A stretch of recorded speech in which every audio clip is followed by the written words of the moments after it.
Shankaracharya. Vivekachudamani, a joia suprema da sabedoria. Introdução. Este livro é uma das mais valiosas obras da raça humana. O Vivekachudamani, a joia suprema da sabedoria. Deve ser lido cuidadosamente. Foi escrito sobre a forma de um diálogo entre um discípulo e seu mestre, e nos revela as culminâncias da realização espiritual que estão à nossa espera. O seu autor, Sri Shankaracharya, foi um dos grandes pensadores da Índia. É controvertida a data de seu nascimento, havendo imprecisão na abordagem de diversos autores sobre este assunto. Ainda muito jovem, foi entregue ao treinamento de Govinda, que foi um discípulo de Gaudapada. Com avidez, absorve todos os Vedas e os princípios da Vedanta Advaita, não dualista. A Vedanta é uma das escolas tradicionais da filosofia da Índia, Darsanas. É considerada como sendo a culminância do pensamento expresso pelos Vedas.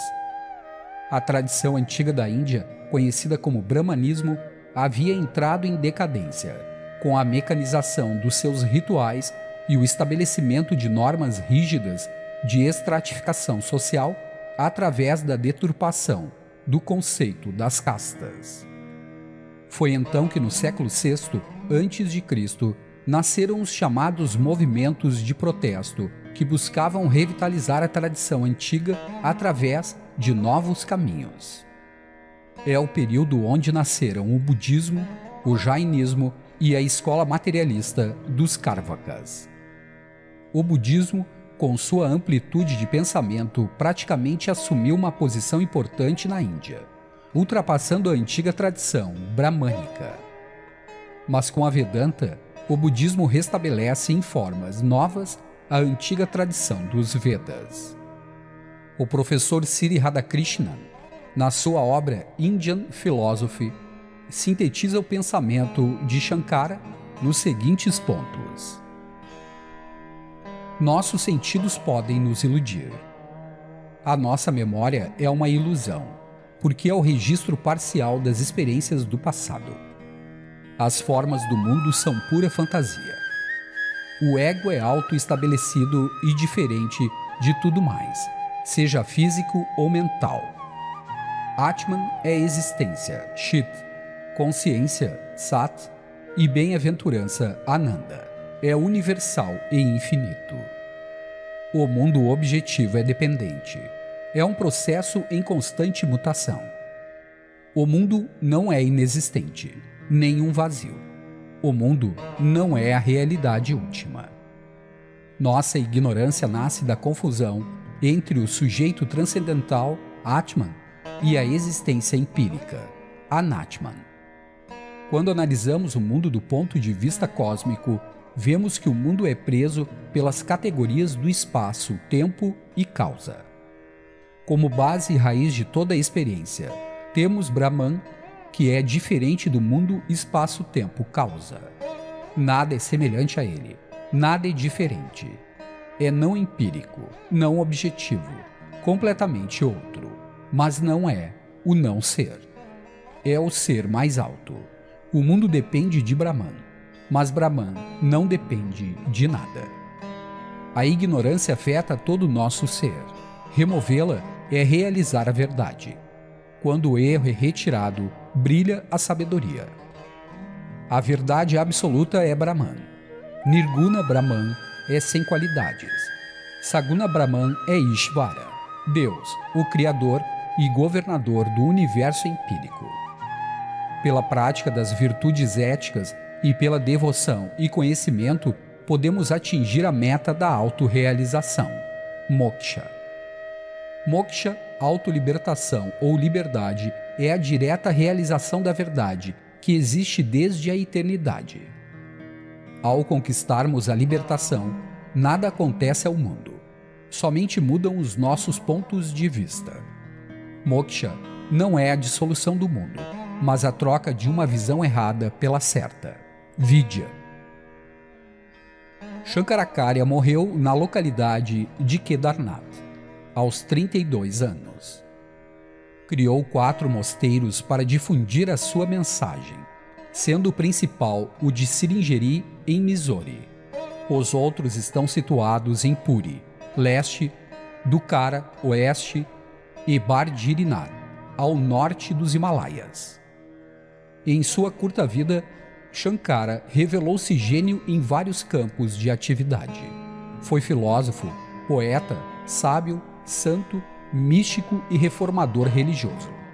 Mas, acima de tudo, foi um homem universal, um exemplo para os homens em todas as épocas. Murilo Nunes de Azevedo, Rio de Janeiro, 1992. Viveka Chudamani, a joia suprema da sabedoria. 1. Eu me prostro diante do verdadeiro instrutor, diante daquele que é revelado pelas conclusões de todos os sistemas de filosofia Vedanta, mas que em si é desconhecido. Govinda, a suprema bem-aventurança. Comentário. Neste primeiro versículo, Shankaracharya mostra a importância do verdadeiro instrutor, daquele que nos poderá levar ao que é desconhecido. Ananda, a verdadeira bem-aventurança, aquela paz fundamental que mora no âmago de toda criatura, mas que não é percebida em virtude da superficialidade e automatismo em que vivemos nossas vidas. Reverencia o seu Guru, Govinda, que lhe abriu a libertação. 2. Dentre as criaturas sensíveis, é difícil alcançar o nascimento como ser humano. Dentre os seres humanos, nascer homem, quando homem, ser um Brahmana. Sendo um Brahmana, desejar seguir a senda do Dharma védico e, entre estes, aprender verdadeiramente. Mas o conhecimento espiritual que discerne entre o espírito e o não espírito, a realidade prática da fusão com Brahmatman e a emancipação final dos grilhões da matéria, são inatingíveis, exceto por um karma de centenas de milhões de encarnações. Comentário. Reflitamos sobre a imensa quantidade de seres visíveis e invisíveis que existem nos inumeráveis mundos que constituem o universo. Como é difícil ser humano, mas o fato de sermos seres humanos não significa que alcançamos a plenitude desse estado. Que, no dizer do psicólogo Carl Gustav Jung, chegamos à individualização. Pouquíssimos são os que conseguem esse objetivo, pois a imensa maioria constitui o rebanho, que é tocado pelos acontecimentos. Vive e age em função de reflexos condicionados. Simples marionetes manipuladas pelas circunstâncias. Ainda é mais difícil ser um Brahmana, alguém que alcançou a mais elevada densidade espiritual. As 4 castas tradicionais da Índia estão vinculadas não às circunstâncias do nascimento, mas à essência do ser de cada um.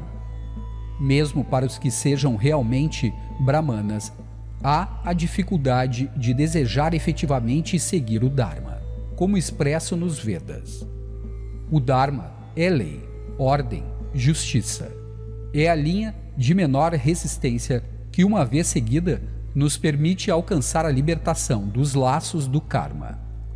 Mas o texto nos adverte da dificuldade do verdadeiro aprendizado, a fusão com a centelha suprema que está dentro de nós, o Brahmatman. É algo de suprema dificuldade, pois depende fundamentalmente do karma de cada um. E para que isso ocorra, são necessários centenas de milhões de encarnações. 3. Humanidade, desejo e emancipação e orientação espiritual de grandes homens são muito difíceis de alcançar, pois são adquiridos somente pela bondade dos deuses, Devas. 4. Aquele que com dificuldade adquiriu uma encarnação humana e nela a plena maturidade como homem, o que lhe permite o conhecimento das Escrituras, e que, devido às ilusões, não trabalha pela emancipação, é um suicida autodestruindo-se ao tentar alcançar objetos ilusórios. Comentário: as ilusões dificultam a concretização daquilo que é fundamental à libertação. O homem que se deixa envolver por elas é um verdadeiro suicida, ao se destruir na tentativa de alcançar algo puramente ilusório. 5. Quem nesta terra tem a alma mais morta do que aquele que, tendo obtido uma encarnação humana e um corpo masculino, loucamente luta para alcançar objetos egoisticamente? Comentário: são muitos os mortos em vida, verdadeiros zumbis da tradição do Haiti, que perdem a grande oportunidade oferecida por uma encarnação humana na busca ilusória de prazeres fugazes. Reflitam sobre isso profundamente. 6. Ele pode estudar as Escrituras, invocar com sacrifícios os deuses, executar cerimônias religiosas ou oferecer devoção aos deuses e, todavia, não alcançar a salvação, mesmo durante a sucessão de centenas de Brahma Yugas. Isto só se dará pelo conhecimento da união com o Espírito. Comentário: não é através da simples repetição mecânica de atos religiosos desprovidos de conteúdo que alguém alcança a libertação. O simples frequentar assíduo a templos, igrejas, mesquitas não leva a lugar algum. Só a união, a experiência direta, a vivência, a percepção do eterno, nascidas do que está além da memória, da mente e suas artimanhas, dos castelos de nuvens, dos pensamentos, permitem alcançar o grande objetivo. 7.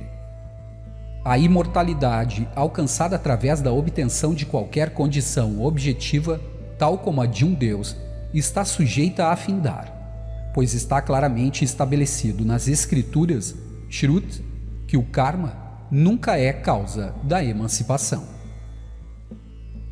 Comentário: a condição de um Deus é alcançada pelo longo processo evolutivo através da obtenção de um certo tipo de karma. Convém esclarecer que a teosofia, a filosofia perene, admite uma infindável sucessão de seres resultantes de causas e efeitos sucessivos, karma. Esse karma, energia acumulada, é uma hereditariedade, uma pré-determinação que leva a certos estados de ser. Ser Deus, com letra minúscula, é ser uma força da natureza, uma lei, parte do grande conjunto da lei suprema. Os hindus denominam essa lei de Dharma, os chineses de Tao, mas fique claro que não é através do karma que se alcança a emancipação. O karma está sujeito ao tempo, enquanto que a libertação é atemporal. 8. Portanto, o homem sábio luta para alcançar a salvação, renunciando ao desejo de desfrutar os objetos externos, recorrendo a um verdadeiro e grande instrutor e aceitando seu ensinamento com a alma inabalável. Comentário: o abandono, a renúncia aos objetos externos é fundamental. O grande problema é encontrar o verdadeiro mestre, o diretor espiritual que nos dará auxílio e inspiração para que caminhemos com nossos próprios meios. É ele que dá o toque transformador e produz a introspecção que nos leva ao reino de Deus. Mas se não quiserem usar a palavra Deus, fortemente contaminada por conotações psicológicas de todos os tipos, usem em seu lugar o real, o absoluto ou aquilo, como dizem os hindus. 9. E pela prática do reto discernimento alcançado na senda da yoga, ele salva a alma afogada no mar da existência condicionada, samsara, Comentário: a alma está afogada, impregnada, imersa, contaminada pelo condicionamento resultante do processo de vir a ser, do samsara, como dizem os hindus. O nirvana é a libertação desse processo, e só pode ser alcançado pelo correto discernimento. Discernir é perceber o erro, a ilusão, a ignorância que nos impede de perceber o que é, chamado por Jiddu Krishnamurti de presente ativo. É a percepção do aqui e agora, do atemporal, do eterno, que está na caverna do nosso coração, como dizem os místicos de todas as épocas e raças. 10. Após abandonarem todo o karma com a finalidade de remover os liames da existência condicionada, esses homens sábios com mentes resolutas podem tentar alcançar o conhecimento de seu próprio Atman. Comentário: Atman é a centelha, a mônada, o centro mais sutil em torno do qual tudo o mais se congrega. Atman é idêntico ao absoluto, Brahman, onde tudo está enraizado. Só o abandono, a extinção ou a rápida fruição de todo karma, energia acumulada em incontáveis encarnações, pode produzir o conhecimento. Entende-se por conhecimento a identificação total da criatura com aquilo de onde se origina. 11. As ações são para a purificação do coração e não para a conquista da substância real. A substância pode ser alcançada pelo reto discernimento e não por qualquer porção do karma. Comentário: a ação tem uma importante função no processo de purificação do coração, do âmago, do recesso. Mas, diz o texto, a substância não pode ser alcançada pelo karma. O discernimento reto é o único meio que pode permitir essa conquista. 12. A percepção do fato de que o objeto visto é uma corda removerá o medo e o sofrimento que resultam da ideia ilusória de que é uma serpente. Comentário: essa pequena história do pedaço de corda que é identificado pelo observador, expressado como sendo uma serpente, é plena de sabedoria. A maioria das coisas não é o que pensamos ser. O elevado nível de condicionamento, produto da educação, do hábito, da cultura em que estamos inseridos, nos faz perder a visão direta da coisa observada. Daí, ao vermos uma sombra, nasce o medo e o sofrimento. 13. O conhecimento de um objeto é conquistado somente pela percepção, investigação ou instrução, e não através de banhos purificadores, de dar esmolas ou de centenas de retenções de respiração, pranayamas. Comentário: o conhecimento é algo que decorre da percepção direta, o contato com a essência da coisa em si. Para isso de nada servem os puros exercícios externos. O processo de onde decorre esse mergulho na realidade transcendente não é lógico, nem decorre de ações puramente mecânicas. O budismo Zen, ao mencionar Satori, iluminação, está apontando para algo que está além da mente conceitual. Igual posição tem o budismo da terra pura, Jodo Shinshu. Quando menciona Osho, o salto transcendental, súbito e direto para a coisa em si. 14. O alcançar do objeto depende da qualificação daquele que o deseja alcançar. Todos os artifícios e contingências que surgem das circunstâncias do espaço e do tempo são meramente acessórios. Comentário: a palavra-chave deste versículo é qualificação. Subentende-se a posse de condições intrínsecas que permitirão alcançar o objetivo primordial a que todos os seres tendem desde o momento que deixaram o seio do absoluto e se particularizaram como seres aparentemente separados dos outros. 15. Portanto, aquele que deseja conhecer a natureza de seu próprio Atman, após ter encontrado um guru que obteve o conhecimento do Absoluto, Brahmanana, e seja uma bondosa disposição, deve prosseguir com sua investigação. Comentário: nem todos os seres desejam conhecer a natureza de seu próprio Atman, espírito. Só muito poucos atingiram esse estágio, onde se manifesta Vairagya, desgosto profundo pela vida comum na qual estamos envolvidos. A grande maioria continua sendo impelida pelo vento das paixões e pela falsa ilusão advinda dos sentidos e se consomem no sofrimento.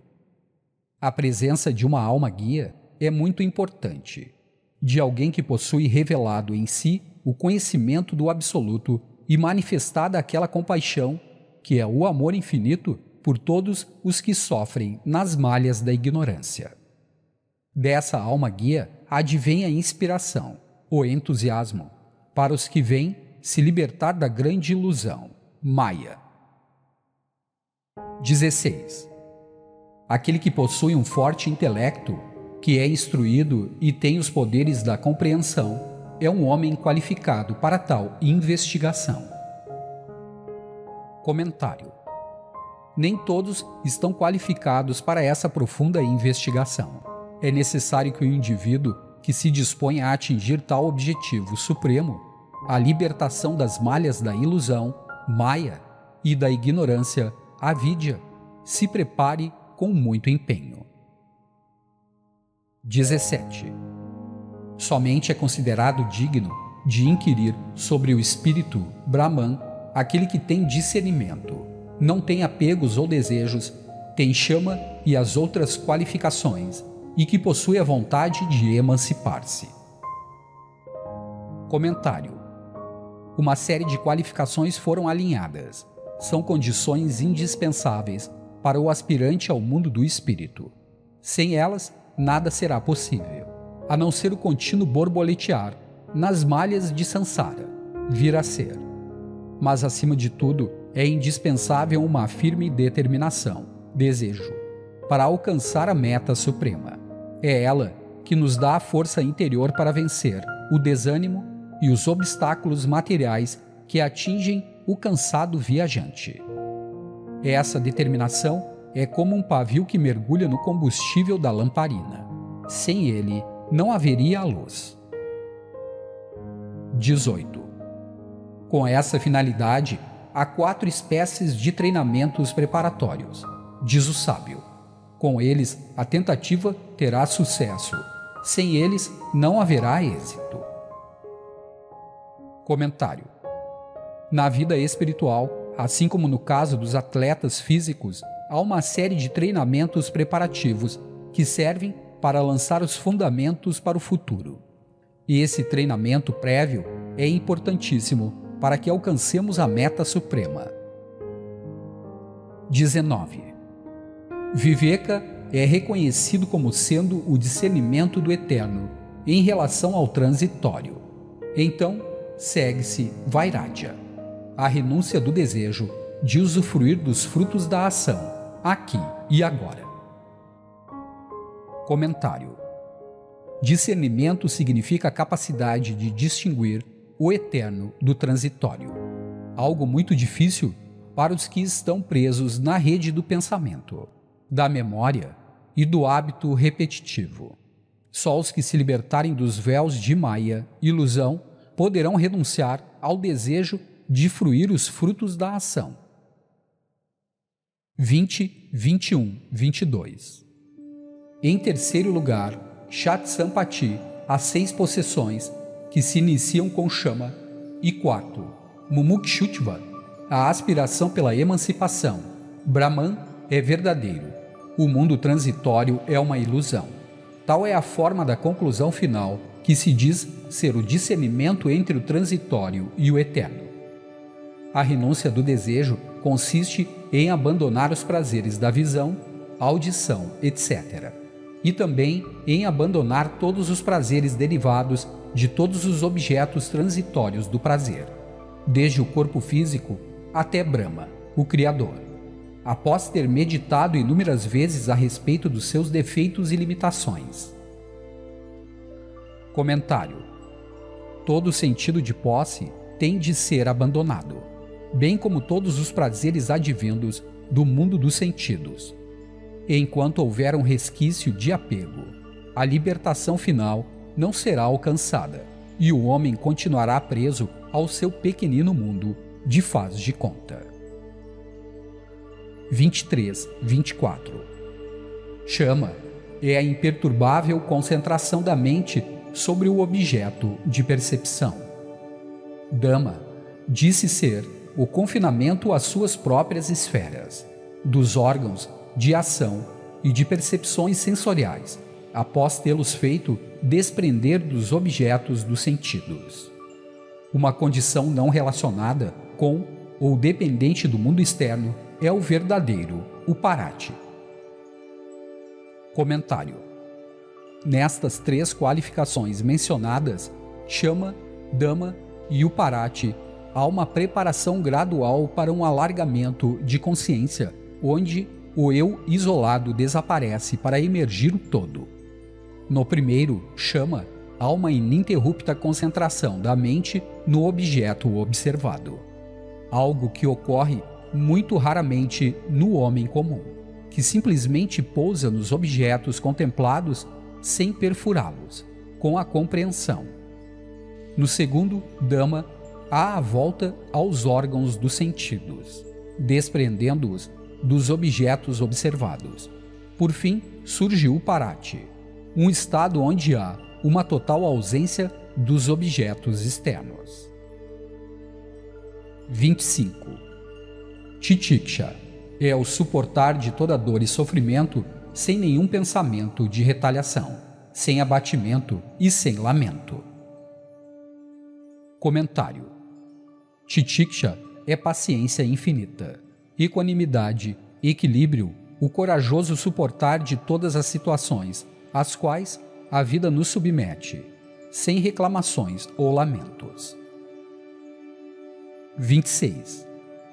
Uma meditação fixa sobre os ensinamentos de Shastra, escrituras e do Guru, mestre, com uma firme fé neles, por meio da qual o objeto do pensamento é realizado, é descrito como Shraddha. Comentário: a fé, Shraddha, é um sentimento além das palavras, uma vivência de algo imensamente valioso para nós e que começamos a perceber em nossas vidas. É como a sensação nascida da certeza da presença do sol ainda em plena noite, uma noite que parece nunca acabar para quem sofre. 27. O fixar constante da mente no espírito puro é chamado samadhana, a não distração da mente com objetos puramente ilusórios. Comentário: observem agora os pensamentos que fluem em nossas mentes. Sintam a superficialidade do processo, a enorme mistura de memórias, sensações, emoções, medos que vêm na avalanche dos pensamentos. Parem, focalizem o espírito puro que está no coração de todas as coisas. Aprofundem essa percepção e estarão gradativamente se estabelecendo no estado de samadhana. 28.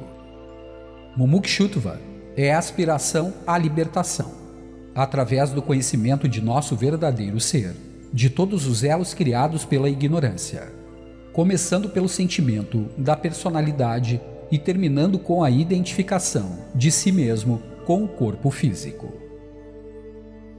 Comentário: são inúmeros os laços que nos prendem ao ilusório. A sensação de que somos um eu separado, com uma identidade, uma posição social, atributos, um corpo físico, etc., alimenta a ideia de separatividade, de ilusório isolamento. Shankara, em A Joia Suprema da Sabedoria, procura despertar os seres humanos de um profundo sono, libertando-os da grande ilusão. 29.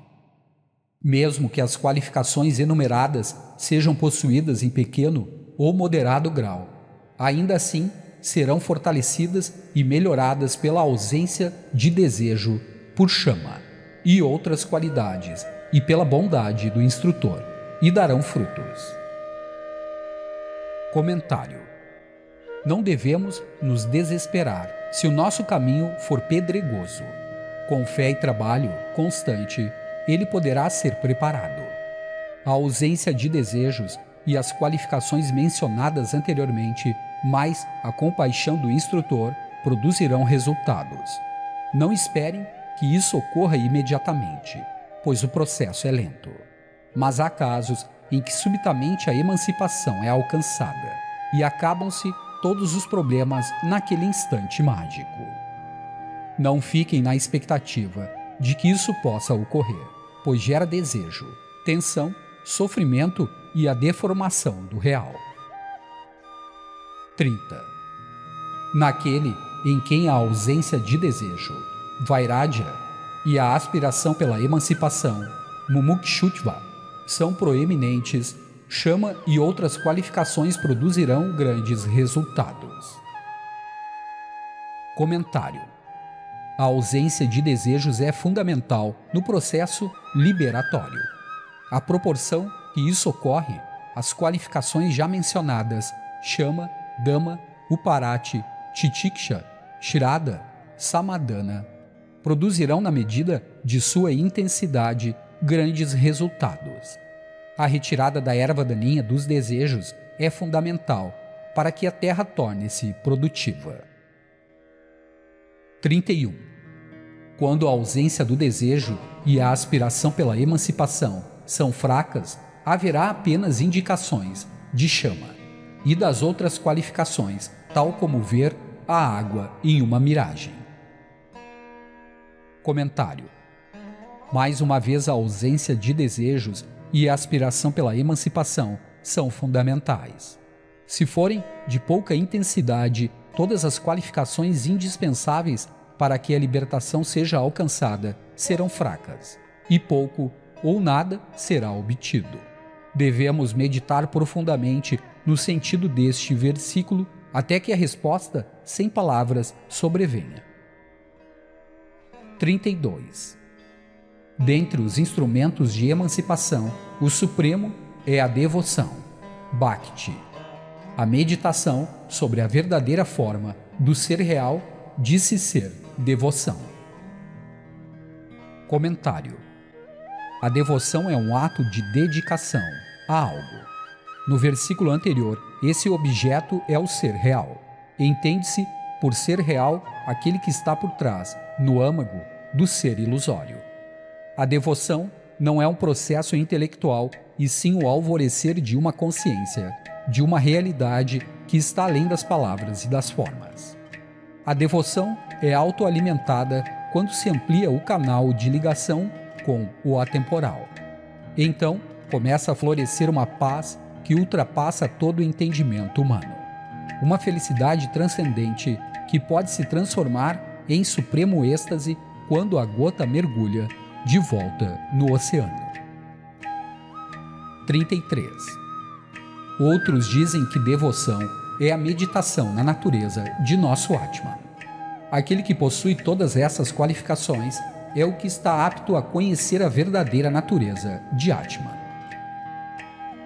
Comentário: esse conhecimento ou identidade com a verdadeira natureza de Atman exige toda a série de qualificações indicadas nos versículos anteriores, algo quase impossível para quem não se predispuser a romper com a sua vida comum, a dar aquele salto transversal. Osho, que nos fala, entre outras, a escola da terra pura do budismo. O preço a pagar é muito grande, mas o resultado tem um valor imensurável. 34. Tal pessoa tem que se aproximar do Guru, através do qual a libertação da escravidão é alcançada. Alguém que seja sábio, bem versado nas escrituras, sem pecados, livre do desejo e conhecedor da natureza de Brahman. Comentário: há um dito hindu: com o Guru todas as trevas são dissolvidas. O Guru lá está em qualquer ponto que nos voltemos. Ele pode ser visível ou algo que surge em nós e aspira e ilumina as nossas vidas, pois é alguém que conhece, por experiência própria, a verdadeira natureza do Supremo, Brahman. 35. Alguém que atingiu o repouso do espírito com uma chama que se extinguiu quando o combustível foi consumido, alguém cuja bondade não é influenciada por considerações pessoais e que está ansioso por auxiliar aqueles que buscam ajuda. Comentário: o mestre, Guru, é totalmente desprendido no seu amor supremo e está sempre pronto a derramar a sua benéfica influência sobre todos os seres, visíveis ou invisíveis, principalmente para aqueles que já despertaram de certa forma e buscam desesperadamente por ajuda. Deixem de lado o orgulho, os desejos, os projetos sem base. Abram os corações à graça suprema e o auxílio virá imediatamente. 36. Tendo obtido a orientação de um tal preceptor, através da devoção da atitude respeitosa e do serviço, o objeto de vossa busca deve ser-lhe dirigido quando ele não estiver de outra forma ocupado. Comentário: cada um de nós tem de se qualificar para receber orientação de um guru. Sem essa preparação prévia, a sintonia entre o mestre e o discípulo não é possível. 37. Eu te saúdo, ó Senhor, pleno de compaixão, ó amigo daqueles que se curvam diante de ti. Eu caí no oceano do nascimento e renascimento. Salvai-me com o teu olhar que nunca falha, que faz cair sobre nós a chuva de ambrosia da sinceridade e misericórdia. Comentário: neste versículo dá-se a completa entrega ao Mestre. Dele virá o auxílio que extinguirá nossos sofrimentos e paixões. Sem essa abertura, não é possível que recebamos auxílio. A carapaça protetora tem de ser rompida. O orgulho e a autossuficiência desarmados. 38. Proteja da morte aquele que está aquecido pelo trovejante fogo selvagem da imutável vida, que é tão difícil de extinguir, aquele que está sofrendo as rajadas do infortúnio, pois não conheço outro refúgio. Comentário: não há um refúgio onde todo o sofrimento nascido e infindável sucessão do karma pode ser extinto. O Guru pode nos ajudar a encontrá-lo. Ele é a porta que nos conduz ao eterno. A paz infinita que está em nós desde todo sempre, mas que não percebemos. Mergulha no texto que estás lendo. E o momento para a tua transformação pode ser agora.